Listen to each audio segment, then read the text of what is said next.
What is living off the grid? When you are entered into an agreement, contract, or marriage, forcibly or unknowingly, things will likely not be all well. I strongly believe that, when you enter into a relationship, there needs to be a reasonable balance of power for things to remain enjoyable for the parties involved. For example, in old times, a pauper may be advised not be close friends with the prince, because the prince would likely abuse his power to the detriment of the pauper.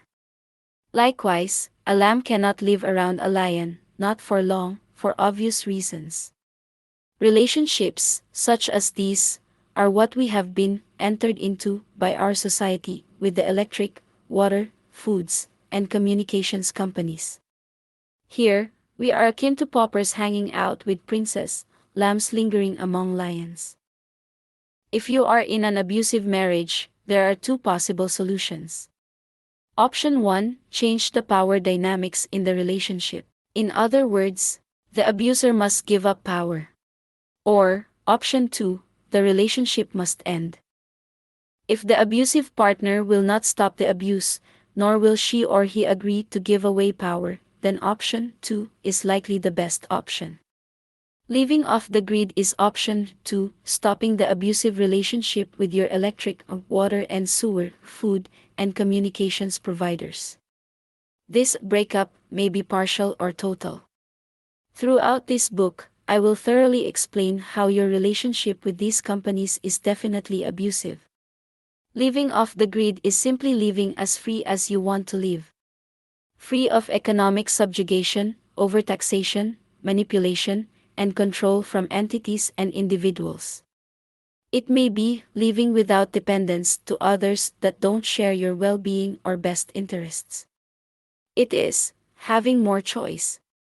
Living off the grid may be living without unwanted ties and commitments to others, and not living under any requirement to enter into dependence and commitment to others.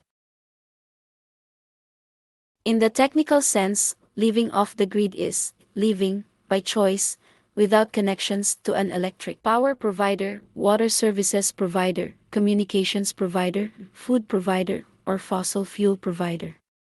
It is living free of unwanted external providers of goods and services, by commitment or contract, which often occur under the threat of economic and physical punishment.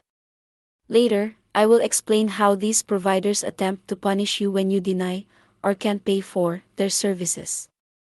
More importantly, living off the grid is being self-sustained in the goods and services for which you are off the grid.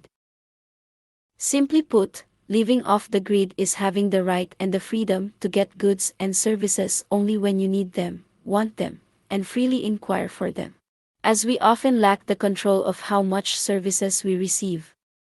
Living off the grid can be partial or extensive, with freedom and choice as to how much and how often you use goods and services.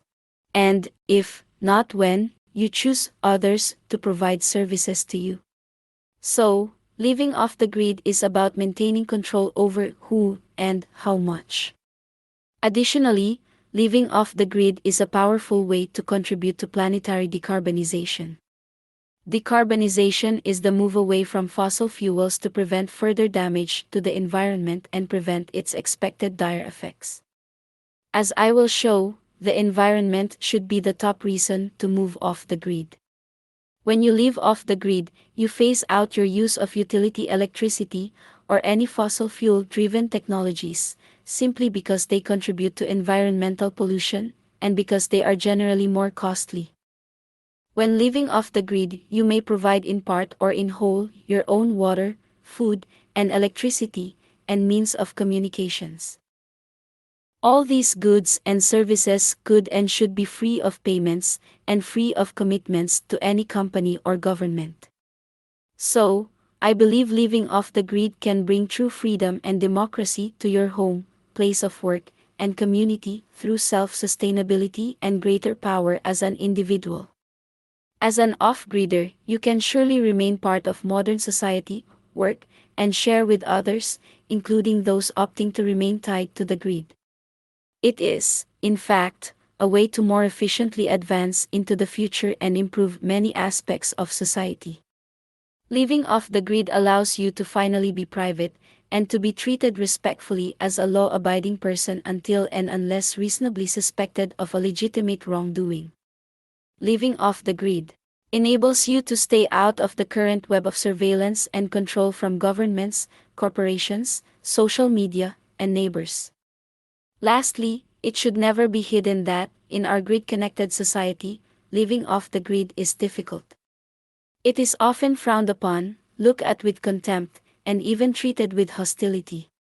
It will require extraordinary determination, high skill, consistent good decision-making, and lots of work. Yet, the fulfillment will be hard to quantify. Living off the grid is, by no means, a necessarily lone endeavor. It can definitely flourish in groups, perhaps even in larger communities such as towns and cities. Living off the grid requires much study of science and technology, the smart management of resources, and increased knowledge and appreciation of your environment. Living off the grid can encompass as much, or as little, of your life as you want. It may also evolve over time, or remain the same for long periods. Thank you for listening to this podcast. Please look for the next episode soon. And, please ensure you like this content, and subscribe, as a sign of support, and for me to continue to provide this type of content to people like you. By HVB. May 2023. Georgia, USA.